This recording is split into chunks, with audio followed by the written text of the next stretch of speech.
by hitting not, let's say, 2 golf balls, but by hitting 50 golf balls. Tim keeps on hitting balls up the fairway, and eventually a pattern begins to emerge. And it's this pattern which Tim reckons holds the key to making a much more accurate climate prediction. What we can do is see how the balls cluster up there. And what that will tell us is a kind of probability that the weather will be such and such. Right. Whatever time in the future we're interested in. Okay. So we can look at the clustering of balls to give us a probabilistic estimate of the likely weather in the future. So if there's a bunching of balls in one area, that would represent the accurate forecast, if you like. That would represent the most accurate type of forecast we can make. Right. So there is a way to make a much more accurate prediction of future climate. Scientists just have to run their models thousands of times and see where the results cluster. But to do it takes an awful lot of computing horsepower. More than even Tim can muster. Okay, Paul, so this is the computer. This is our supercomputer. It's what does the basic calculations for our weather forecasts. It's absolutely massive. It's massive, yeah. What we're seeing here are thousands of individual processing units that together makes this, supercomputer, high-performance computer. So now, Paul, all of this is a computer. It's massive. Paul, this is only half of it. We've got another half over here. Look. Good. We've got thousands more. So all of both these rooms, well, this is one big room I can see now. This is one huge computer. It's one huge computer, and we're basically talking about, one of the top few computers in the world. So when we talk about these multiple runs of forecasts, wouldn't you just love to just run a world, climate model through this hundreds of thousands of times? I mean, would that be possible? Well, we would love to.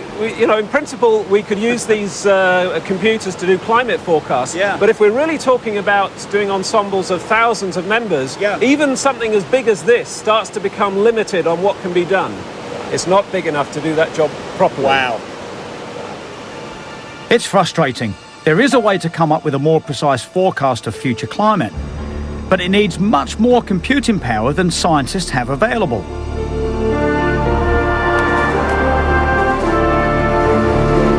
But there is someone I've come across who might have a different solution, even if it's not entirely conventional. And there's no supercomputers involved. So you need more computer power, so how did you come up with this idea? Well, I was over one evening with a friend who was showing me, he's a computing enthusiast, and he was showing me a program which actually hadn't been released to the public at the time. He'd got hold of some early version of it, where they were looking for signals of extraterrestrial life. The search for ET involved continuously scanning space for a coherent radio signal, in amongst all the background noise. The trouble was, so much data was being generated every day, it was impossible for the scientists to analyse it all. So they hit on a brilliant idea. They parcelled up the radio signals and sent them out over the internet for people to analyse on their computers at home. Miles wondered if he could use the same method to run climate models. I have to admit, the initial reaction was pretty sceptical. I mean, a lot of people just said, yeah, but you'll never get a real three-dimensional climate model working on a PC. But Miles wasn't to be deterred. He spent years trying to get massively complicated climate models to run on ordinary home computers. And as home computers became ever more powerful, he eventually confounded the skeptics. Okay, well, come in here, and what you can see here is, we've actually got it working. I mean, all these PCs, these are regular, ordinary personal computers, the type you could buy in any computing shop, is running its own climate model. It's the most complicated computer program of its type that's ever been run on a personal computer. So what's going on here? This is obviously the Earth. Yes. At different temperatures. Well, this is one version of the climate model that's being used to simulate how the planet could respond to increasing greenhouse gases. Okay? Each PC is running a full-scale climate model. The graphics show the world's climate changing over time as global warming takes hold. each one is running a slightly different version, so it's giving us a flavour for the range of possibilities for the future. Right, okay. The secret of this, the reason we need to run the model so many times, is that way we can look for what's most likely to happen over the next 50 years. No one model is perfect, but by running thousands of slightly different models, Miles can find out where the results cluster. And this will be the most likely forecast for future climate. I love it, Miles, because it's given me a real sense that in each one, this is someone's living room, this is someone else's bedroom, that's someone else's office. These are all ordinary PCs. Absolutely. Running with this and the combined power.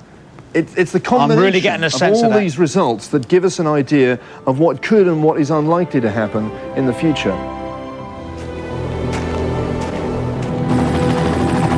You know, when I started this journey, like a lot of people, I wasn't even sure if global warming existed.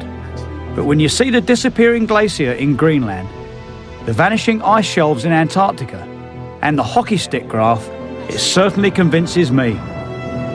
And now it looks like there's a way to answer the question I started with. Just what is going to happen to our climate in the future?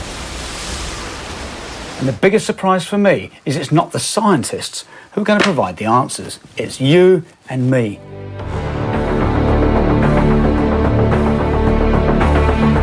And that's exactly what happened.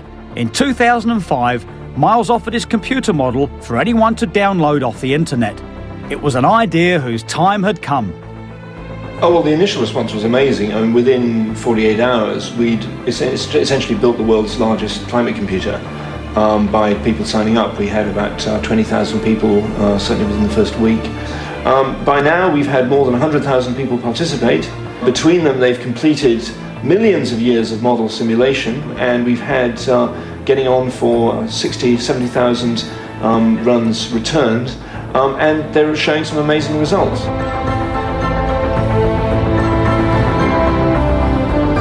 The question Miles asked was simple.